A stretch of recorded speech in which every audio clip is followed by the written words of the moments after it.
bifurcate markets? Not bifurcate, but differentiate markets. Can we make things different? Now, the ethical issue is cute and important, and it's so pleasing to hear people here say, you know, I love the idea of being good guys, and I'm sure the super rich guys say, I want to do the right thing. It's a pleasure for you.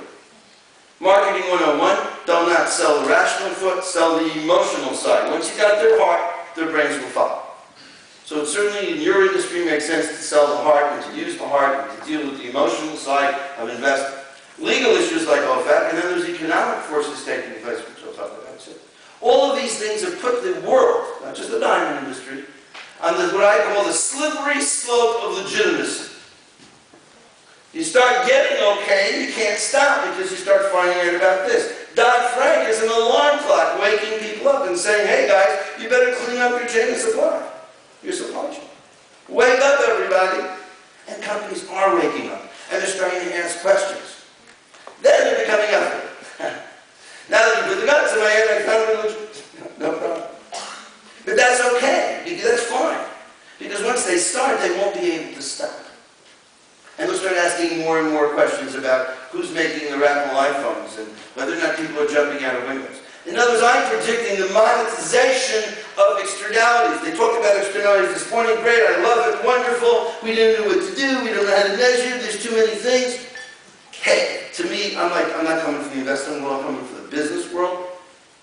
You don't monetize your externalities. Someone else does. You're out of business.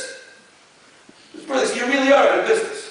You know, guys used to have smoking sections on airplanes. I'm sitting there smoking. I smoked on an airplane. I don't get people remember. I mean, oh God. They used to sit and smoke. And this is the smoking section of the aircraft on a 12-hour flight. Today, you can't imagine such a thing. I mean, in California, you can't smoke anywhere unless it's marijuana. But the bottom line is that we are in a changing world. He who anticipates change makes money. Now, if you guys in the investment community are able to sell people, you don't have to worry about the changing environment, and you got a better business than most, and I wish you good luck. But ultimately, if you do not predict the future, if you do not ride the wave of change, you're going to get clobbered. But I'm not here to take care of you. So our products equal? Diamonds. You wear that beautiful ring. Look at that beautiful ring I have here. She shows it to her girlfriend. And her girlfriend says, wow, it's amazing. The guy must, you know, get commitment over there. And she doesn't have a 2-cat ring. So she said, must be one of those blood diamonds. And that's not cool.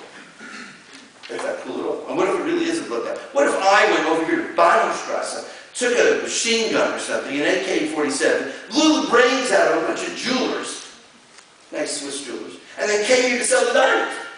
Who would buy it? Why would you buy it? It's a good price. I guess if you blow people up in Africa, it doesn't matter. That link, that idea of this externality, this is extreme externalities I'm talking about here, but real ones. But you need to wake up to that fact that externalities are getting legislated, externalities are becoming real. So how do we deal with product differentiation? How do we do it? How do we separate the good from the bad?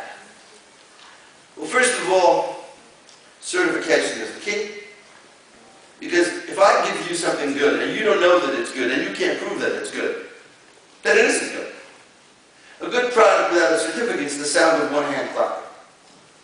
However, if I can prove that it's good, now you have something to sell. It's something to add value. So, what you're doing is you're going to have to watch the source, the production system, and the big word is chain of custody here.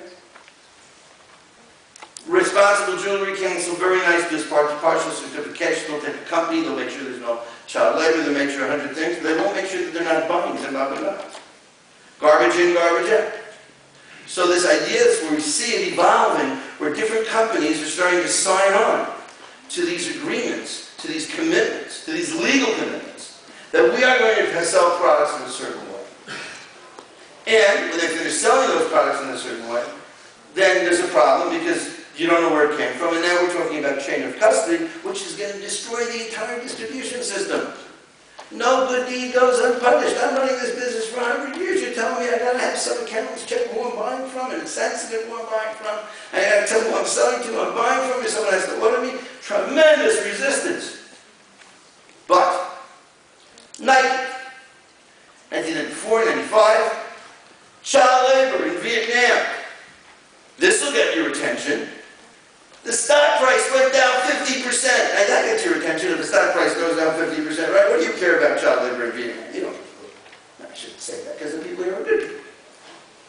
Okay, but realistically, financial people. But the stock price went down, still 60%. The bigger the brand, the greater the danger. Or as my friend Mr. Brunner used to say, the bigger the bagel, the bigger the hole.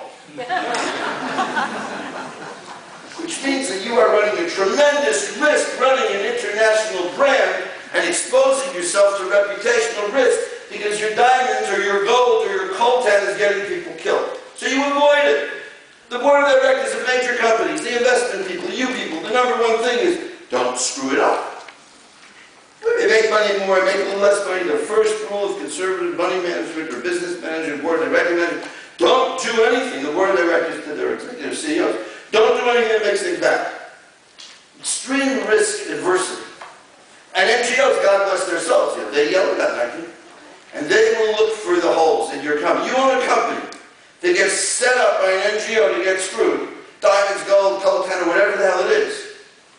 And maybe someone comes along and throws a bit of red paint on the front door of the company. And you own the shares? And I didn't know anything about social responsibility. No, well, the hell with you. So the bottom line is that if you're not aware of social responsibility, or you're the threat to your valued investments, it's sort of like going to New York and not being aware of the latest hurricane. Okay? What do they say? $2.5 trillion? $2.5 trillion of externalities that's going to hit us? It takes some time. So we can be deaf, dumb, and blind. I mean, it's not your money, it's your investors' money. But if you don't get out of the rain, if you don't prepare for this, then there's something wrong with it. So how do we rate? Here's the other thing. Everyone goes, good or bad, very simple world. So I've come up with this thing that said, actually there's like 4 kinds of diamonds. But it's not just diamonds, gold, companies, you name it. First of all, there's the fair trade stuff that actually makes the world a better place.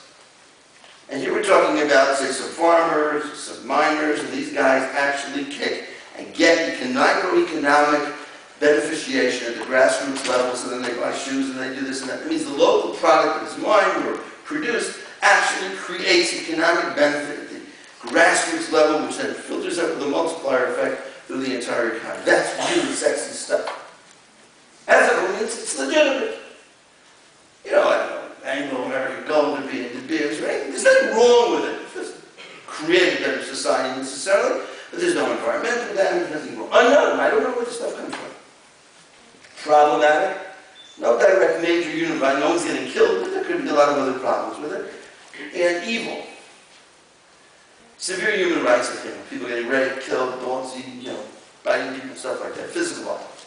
So I've actually created a rating system that we're starting to apply at Rapaport for actually issuing certificates for products like recycled gold or diamonds or whatever have you. So,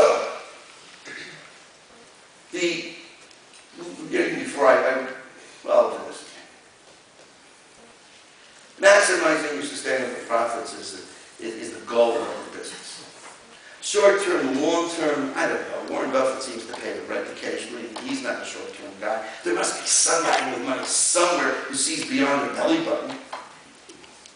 And if they don't, then the way that world markets should work, or efficient markets should work, I'm a big believer in the efficient market theory, but I recognize behavioral economics as well, and I understand how all the sheep like to go out to pasture together, or whatever. But having said that, ultimately, a fool and his money are parted. So if there's long-term or medium-term threats and people ignore them, well, you're just going to get killed. Or you can make more money by thinking a little bit beyond tomorrow, and people will make more money. And by the way, besides all the public companies and the board of directors and the fancy people with their times, there's a lot of private people. Cargill, the biggest private company in the world. The guys who know how to make money besides sit on the board of directors.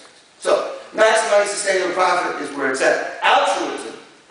And I don't know what to do with all these kumbaya singers. Well, we're going to do nice, we're going to do good, we love the world, everybody loves us. Nobody loves you, nobody's going to take care of you. Someone said people will not pay more for clean products. Well, I don't believe that's true. But essentially, altruism is not sustainable. You want to give money, go to Africa, take $1 million, take $1, go strong out of the helicopter flying over the poor areas, and that's